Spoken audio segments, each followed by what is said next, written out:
A court has ruled the attack that killed 4 members of a Muslim family was indeed a terror attack. Calling it barbaric and a textbook case of terrorism, the judge sentenced Nathaniel Veltman to life in prison. Matt Ingram was in the courtroom and joins us live from London with more on this. Good evening, Matt.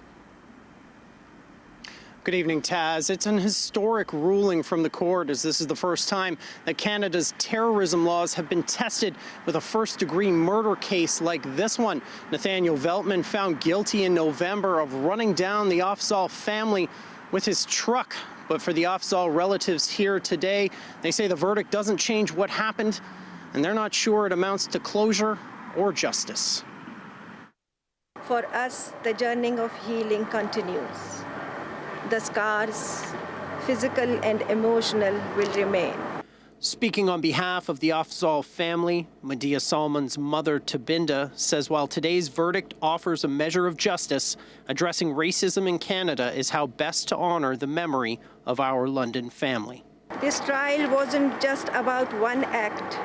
It was a stark reminder of the fault lines that run deep within our society, the stereotypes that can erupt into violence. Madiha's uncle, Ali Islam, offering a similar sentiment. Closure is not possible. What is possible is to channel June 6th into positive change. The truck attack that killed their relatives, 15-year-old Yumnah Afzaal, 44-year-old Madiha Salman, 46-year-old Salman Afzaal, and 74-year-old grandmother Talat Afzaal, as well as severely injuring the family's younger son, was ruled an act of terrorism today. Justice Renee Pomerantz completely rejecting Nathaniel Veltman's defense and agreeing with the Crown's arguments, telling a packed courtroom the attack was a textbook example of terrorist motive and intent, saying Veltman was motivated by racism and intended to incite fear, attacking the family with the ulterior intention of intimidating others who shared their religion and background. His enmity towards Muslims and others flows from white nationalism. Pomerantz concluding the, quote, barbaric attack on June 6, 2021 was an attack on Canadian society as a whole. When hate-fueled violence is directed at some of us, it is directed at all of us. The offender's attack was not only targeted and directed towards the Afzaal family, it was also targeted and directed towards the entire Muslim community.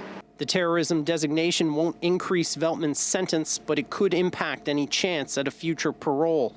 The identification that this act was an act of terrorism serves a symbolic purpose to send a signal. Pomerantz sentenced Veltman to life in prison for the attempted murder of the Afzaal boy, rejecting the defense's call for 10 years. He was also sentenced to a concurrent mandatory life in prison for the 4 counts of first-degree murder. Well, there may be a conviction and sentence appeal. We'll see. It was a long trial. It was a difficult trial. There are many challenges and major issues. While today's verdict closes the public chapter of the horrific attack in London, a lifetime of private grieving for the family left behind remains. Memories never close. You just remember them all the time. Veltman will get a chance at parole in 25 years, and the judge said it'll be up to the parole board to decide if he has a chance at rehabilitation.